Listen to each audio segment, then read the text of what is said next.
Long live the era of the hunter. We're near extinction. The hunter as the salesperson, oh, they're gone. They're like on their way out. Daily conversations with your market. So you can call whatever the hell you want. Look, if I'm a salesperson, my job is to be having conversations with my market. Welcome back to another episode. I think we're going to call this Outbound Sales No Fluff, the show, aka Ryan's Resurrected. book, Resurrected. I'm Ronen Bezar. With me is my business and non-sexual partner, Ryan Reisert. And we're going to talk to you today about one of the most exciting but super underrated topics of the handoff procedure, step-by-step protocol of how to do it the correct way to increase show rates and also have a successful handoff from sales development to sales. So check this one out. By the way, if this is helpful, we would appreciate that you hit subscribe or share this with someone who you think would benefit from it. Let's dive right into it. In and come over the top and be a human to human, right? It's like the most important piece of the puzzle that they sit there and bitch about no-shows all day long. And yet, when a meeting is scheduled, they want to automate the crap out of it, right? So they're using Calendly, they're doing freaking email. Are you going to be there? Are you going to be there? 24 hours before, 3 hours before, 10 minutes before, you're getting text messages, all this bullshit. It's like, stop the fucking madness, dude. It's so thirsty. It's so thirsty. And again, what we know to be true is like a no-show is just an activation. And if the reps would actually do the work necessary to be like, oh, wow, we just selected this account, we selected this person, I should be salivating to meet with them. Yeah. But yet they're not actually taking any time and attention to actually go in at the time the meeting is scheduled. Like, what are you doing with your life? You're not a salesperson. If you're not going to if you can't pick up the phone and call someone, I'm so busy. I'm so busy. Don't give me that garbage. Man, it's insane. I think long live the era of the hunter. We're near extinction. The hunter as the salesperson, they're gone. They're like on their way out. They're going the way of the dodo. Like it's ugly out there. I mean, the number of times we have to remind our clients that their AEs need to pick up the phone for 30 minutes a day to do some activated lead follow-ups, which include no-shows, include people who are interested but didn't want to book a meeting. It's mind-boggling to think that we all know in the profession of sales that the most important thing that differentiates top performers from the rest of the pack is daily prospecting, daily pipeline building. Well, it's daily conversations with your market. So you can call whatever the hell you want. And the point, look, if I'm a salesperson, my job is to be having conversations with my market. So if I have a scheduled interaction, and this is so bad for the remote salesperson, right? So I get it when you're a field rep and you might be traveling. It's hard to find some time to sit down and do calls, which you still need to do. It shouldn't be an excuse. You can find time for that. But most reps these days are remote. They're doing their entire job from a desk. Yeah. They won't update CRM. They get meetings on their calendar. They spend zero time prepping. They're going from meeting to meeting to meeting. Again, like showing up, like, oh, the link's wrong. It's like, how that's been on your calendar for more than a day at least. When it showed up on your calendar, did you check it? Did you actually look at who you were meeting with? Did you decide to maybe research the person a little bit? Fuck, they're probably on LinkedIn. Did you send a connection request and say, looking forward to meeting with you? No, you didn't do any of that. And this is the point. We want to get back to what the ideal scheduling procedure should be and the handoff process, right? So in our world... And, before we get to that, Ryan, before we get to that, I have to just finish the rant because it's weighing heavy on my heart. The core issue here is a lack of proper time management. Correct. Which essentially is all about knowing what is and is not a priority. That's right. Time management is all about discerning of all the things I can do with my time today. What is urgent and what's a priority? And what am I going to, if you know the Eisenhower matrix, like urgent and priority is 1, then it should be priority 2. Then it should be urgency, not priority 3.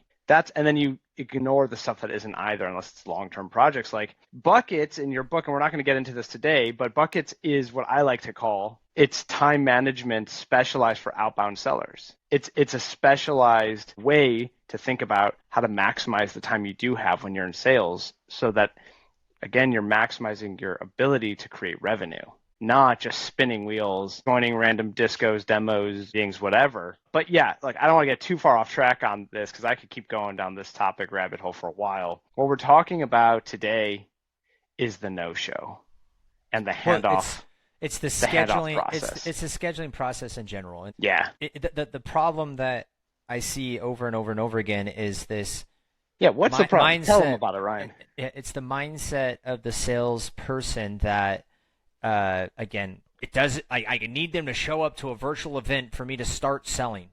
If they don't show up to this virtual event, they're not interested. Blah blah blah blah blah. Whatever it might be, but like it's just complete bullshit. There's technical issues happening right now. Like people that are generally interested are not getting the calendar invites to their calendar. It's wild. There's industry specific, right? So a lot of tech sellers have gotten into this idea because of the sales acceleration industrial complex that their prospects are all sitting at their desk just like them in a remote setting, managing out of a Google or an Outlook calendar. It's just not true for a lot of their buyers. Like there are certain types of prospects in industrial, blue collar working, field services, things like that where I mean, my wife's an example of this, right? She's not in tech. We sold one of our investment properties recently, and the lady that we're doing our closing, the title company, sent a calendar invite, and Lindsay was confused because she's like, "We got a Google invite, and it has a Google Hangout in it. Like, are we doing this virtual?" Like, but she doesn't use her calendar for any of those things, right?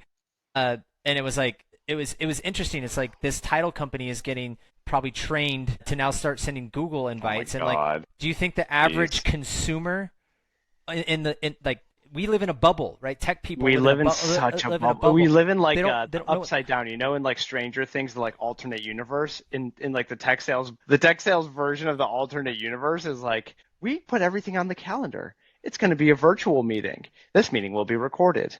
Right.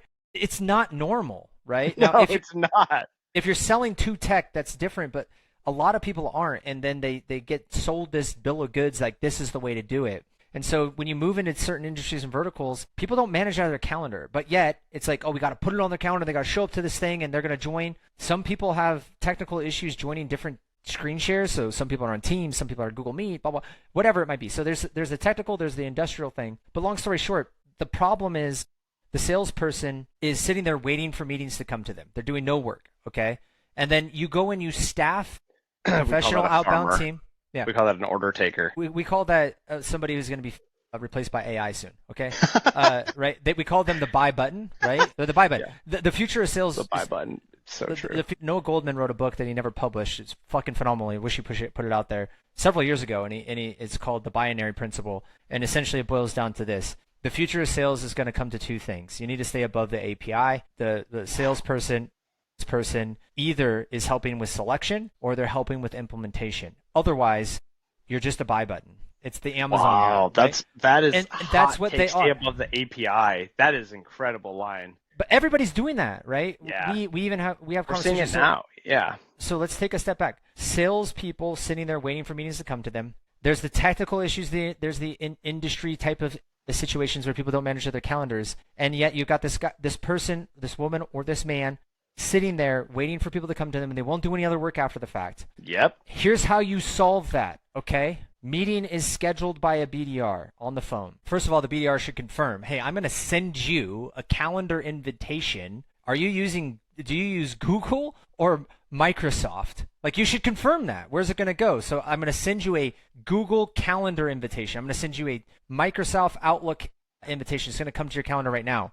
Like, let me know if you see it. So you should confirm that. Like, this is the best practice for this, right? Okay, it's coming out. If you can. It doesn't always work, but this is the ideal situation. So let's take a meeting. Cool. You get through the scheduling. Are you using Google or are you using Outlook? Right? I need to know where my invitation is going to go so I can speak in your language, right? What email client do you use? Cool. I'm going to send you an invitation. It's going to be a specific type of video conference. I should confirm that. Some people expect a call. Some people. Now, Ryan, right there, the next best thing to do is to say, I just sent it. Let me know if it landed in your inbox or check your spam folder. Well, so In my again, opinion, I think it's that's not just you're your on the phone inbox. with It's them. not just your inbox. It's your calendar. Oh, that's a good call too. This is what Is I'm it on saying. your calendar? Right? Everyone's like, it's your inbox. No, I'm sending it. Usually, I'm I taking assume they're this back. linked. I assume they're linked. But I again, think that's a you're good in the point. tech bubble, Mr. Yeah, Techie. yeah, right? yeah. No, you're. Thank you for clarifying. I'm in the bubble. I'm jaded. I'm trying to help you understand what's broken in some of these people because they're not being very clear with what's going to happen. We just agreed that we're going to meet. Now remember, I cold called you. Some people might expect that you might call me back, but right. So I'm going to be very clear. This is going to be a virtual conference call, video conference call these days, right? I'm going to send you an invitation. Do you use Google or Microsoft? Yeah. Okay. It's coming out. I'm sending it now. Let me know if it made it to your Google or Microsoft calendar. All right. I'm also going to follow up after we get off the phone with another email introducing my person. I'm setting you up with such and such. This Google invitation is going to be for insert the conference thing that you're going to use. Are you using Google Meet? Are you using Teams? Are you using Zoom? And you should confirm. Do you take meetings on these? Is this something you do often? Is that familiar to you? Like, I know this sounds basic, but this is best. You'll pick up on that pretty fast in that part of the conversation. I'm just saying you got to be very basic. Let's keep going. I'm going to send this. I'm sending it to your Google Calendar. It's going to be a Zoom link. I just sent it. Did it make it to your Google Calendar? Great, fantastic. If you can accept that, we'll know that it made it. Now I'm also going to follow up after this conversation with an introduction to such and such. That's who you're meeting with. They have a lot of experience in this. It's going to be a great conversation. Look out for that. Thanks for your time. Bye. Now immediately after that, right? The calendar invitation from the sales development rep. They're the ones sending it out. Don't do it through a Calendly or a HubSpot link and all this other stuff. You can use those to identify times, but there is a technical problem right now. Those things are going to spam like a motherfucker. Oh. Send it directly from the calendar that you're mapped on. That's going to help get to their calendar. And that calendar invitation that you just sent, the SDR should immediately change ownership of the calendar invitation to the sales rep. So now they own it. So any notifications or whatever will go to them if they decide to do something, the acceptance, they'll see it all. And then there's the handoff email that goes. The handoff email should say, thanks for our conversation today. Whatever you're going to say. Our meeting on this date. We just spoke, you're going to meet with such and such. However, you have your little template that goes out, okay? CC'd with the rep. Now, the rep that's received that invitation now and the calendar change and all that stuff, they should go in and put their link, the one that they want. So there's no confusion. This is an ongoing problem. They put their link in there and resend it, which again sends another, here's my link. So they'll get the prospect will get another notification that it's in there, right? But they should also come over the top, and at some point that day, by that end of the day, something's on their calendar that just showed up. It should be a SLA for salespeople to look at the future meetings and before they leave and go, okay, cool, who am I meeting with? Are they on LinkedIn? If they're on LinkedIn, I should do a connection request. I should be going over the top of the email and doing a little bit of research and be like, oh, wow, I work with... back to the call recording that the rep had. Be prepared. To hear what happened, not 20 seconds before the call. Not 20 seconds. Do it right now when while it it's there. So then I can get some insights. Exactly. And draft something up. Draft something up based on what was said. Send the email. Now you have your notes. You have everything ready to go.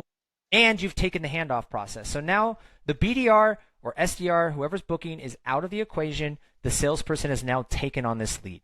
Okay? That lead is now an activated lead because an activated lead includes scheduled meetings. And that's now the salesperson from then on. No more callbacks from the BDRs. The salesperson should take it on and move it forward. So that's it. That's the scheduling procedure. Now, day of the meeting, right? They can see if they accept or not. Day of the meeting. If someone hasn't shown yet, wait a couple minutes. The rep should pick up the phone. By the way, we can link into this video. I don't know if we've gotten fancy enough to do this yet, but check it out here. The video, if we can do this, the video about what is an activated lead. Check that out if that's a new concept to you. That's a great one to review. But it will also do a follow-up to this one about what happens if it's a no-show. So we're not going to cover that today, but tune in for that future episode. Okay, so we can just finish here with the handoff procedure. But time of meeting. Here's the last thing. We'll finish with this, and then we'll be done. Time of the meeting. Okay? 2-3 minutes into the call. They're not there. Pick up the phone and call the number that the BDR reached them at. they're a phone picker-upper. If your show rate is less than 30%, which by the way I've seen before, you're not calling people back because the connect rate's going to be like 30%. Majority of these no-shows that I've seen and I've participated in or I've sat in as an outsourced SDR where I have a no-show problem, like, fuck this, they're not calling back, so I'll join, and if they're not there, I'll call. I'm catching them like, hey, you're not there. Oh, yeah, so sorry. They show up to the meetings. It's crazy. When I was at Connect and Sell right before the pandemic, the average show rate for the sales directors there was like around 50%. Well, mine was in the 75% or something because I was calling people back, right? You get another, it's like, it's bullshit. They're not making the call back. They're just sitting there. So 3-4 minutes into the call, make the call. If they don't answer, leave a voicemail, send an email to say, hey, I'm on the link. Let me know if this still works for you. Not sure if you got caught up. I'll be here for a few more minutes. Here's the key about this all. Even if they continue to not show, that is still an activated lead. And that is now the responsibility for the sales rep to continue to pursue. And we've seen that when sales reps call activated leads, somewhere between 20 to 40% of them convert into a qualified opportunity. Mm-hmm. There is so much gold in these hills. And this is the kind of work that a hunter salesperson will do that will enrich their pipeline dramatically. Ryan, if people want to contact you, contact us, where can they get a hold of you? Don't try to contact me and try to contact Ryan. Yeah, don't talk to Ryan. He doesn't want to talk to you. Not these days. If this was helpful, hit subscribe, drop a comment in the comment section below. We check and respond to everyone. If you have other topics you want us to cover, let us know. And feel free to check us out on all the other socials, but we're both very active on LinkedIn as well. I'm Ronen Passar and Ryan Reiser. We're Outbound Operators. Thanks for tuning in. Peace.